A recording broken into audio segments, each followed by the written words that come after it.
Hello friends, आज हम बात करने जा रहे हैं साक्षात्कार पद्धति की। साक्षात्कार सामाजिक अनुसंधान तथा सर्वेक्षण के अंतर्गत तथ्य संकलन की एक प्रमुख प्रविधि है। सामान्यतः दैनिक जीवन में जब हम साक्षात्कार शब्द का प्रयोग करते हैं तो इसका अभिप्राय किसी अधिकारी से मिलना, किसी नौकरी हेतु अथवा किसी प्रशिक्षण देने वाली संस्था में प्रवेश लेने हेतु प्रत्याशियों की योग्यता, कार्यकुशलता एवं क्षमता की जांच करना होता है। किंतु समाजशास्त्र में इसका अर्थ भिन्न होता है। यह साक्षात्कार शब्द अंग्रेजी भाषा के इंटरव्यू शब्द का रूपांतरण है। यह इंटरव्यू दो शब्दों इंटर और व्यू से बना होता है, जहां इंटर शब्द का आशय भीतर या अंदर से तथा व्यू का आशय दृष्टि अथवा देखने से लिया जाता है। दोनों शब्दों का सम्मिलित अर्थ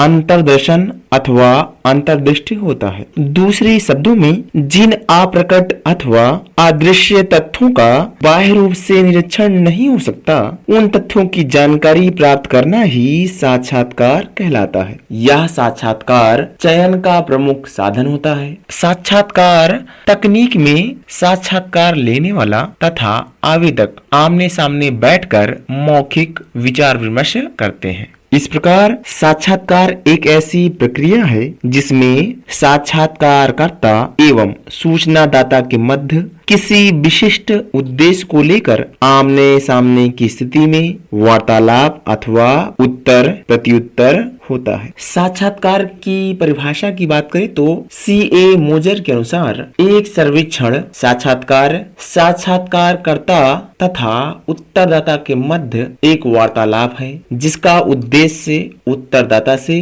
निश्चित सूचना प्राप्त करना होता है। इस प्रकार C.A. मोजर ने बताया कि साक्षात्कार एक ऐसी पद्धति है जिसमें दो या दो से अधिक व्यक्ति किसी विशिष्ट उद्देश्य को ध्यान में रखते हुए परस्पर या आपस में आमने सामने होकर वार्तालाप, संवाद एवं उत्तर प्रति उत्तर करते हैं, तो इसे साक्षात्कार कहते हैं। यह साक्षात्कार एक मनोवैज्ञानिक विधि है जिसमें साक्षात्कारकर्ता उत्तरदाता की भावनाओं, विचारों, मनोवृत्तियों एवं आंतरिक जीवन का अध्ययन करता है। साक्षात्कार की विशेषता की बात करें तो पहली विशेषता, साक्षात्कार में वार्तालाप के लिए दो या दो से अधिक व्यक्तियों का होना जरूरी होता है जो परस्पर संपर्क वार्तालाप अथवा अंतःक्रिया करते हैं। दूसरी विशेषता, साक्षात्कार में इस वार्तालाप का एक विशेष उद्देश्य होता है। तीसरी विशेषता, इस पद्धति के द्वारा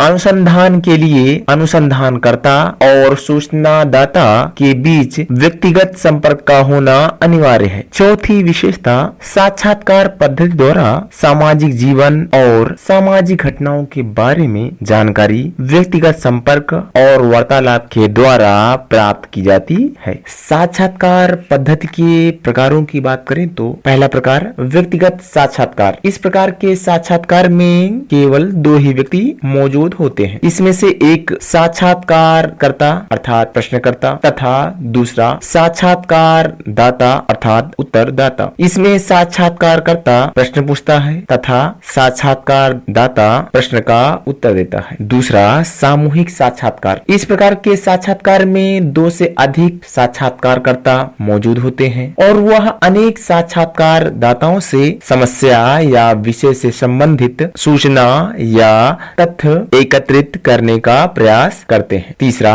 औपचारिक साक्षात्कार। इस साक्षात्कार में एक अनुसंधानकर्ता सूचनादाता से मात्र औपचारिक संबंध स्थापित करके सिर्फ वही प्रश्नों को पूछता है जो कि अनुसूची में पहले से ही लिखित रूप से होते हैं। जो प्रश्न अनुसूची में नहीं होते हैं वह प्रश्न नहीं पूछा जाता है। चौथा, अनौपचारिक साक्षात्कार। यह साक्षात्कार मात्र अनौपचारिक से निर्वाह के लिए ही नहीं किया जाता है, बल्कि इसमें अनुसंधानकर्ता पर किसी भी प्रकार का नियंत्रण नहीं रहता है। पांचवा, अनुसंधान साक्षात्कार। इस प्रकार के साक्षात्कार का उद्देश्य नवीन तथ्य या ज्ञान की खोज करने से संबंधित होता है। इसमें नवीन ज्ञान सामाजिक समस्याओं और सामाजिक घटनाओं से संबंधित होते हैं। छठवां, कारक परीक्षक साक्षात्कार। समाज में विविध प्रकार की घटनाएं घटित होती रहती हैं और इन घटनाओं के घटित होने के पीछे कुछ विशेष कारक या तत्व होते हैं। इस प्रकार साक्षात्कार में इन्हीं कारकों की या कारणों की खोज की जाती है। 7वां पुनरावृत्ति साक्षात्कार। इस प्रकार के साक्षात्कार में एक अनुसंधानकर्ता एक से अधिक बार साक्षात्कार करके सूचनादाता से सूचना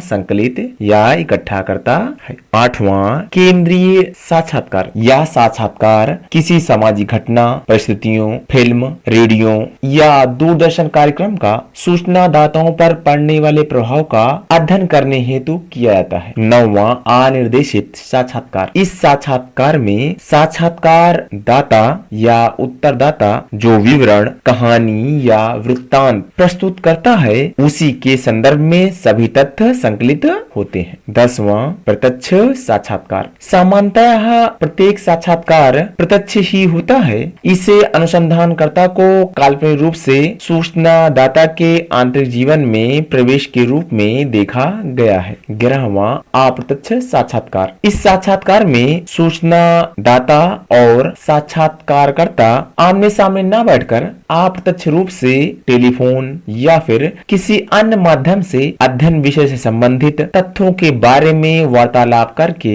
सूचना प्राप्त करते हैं और यह अप्रत्यक्ष साक्षात्कार कहलाता है।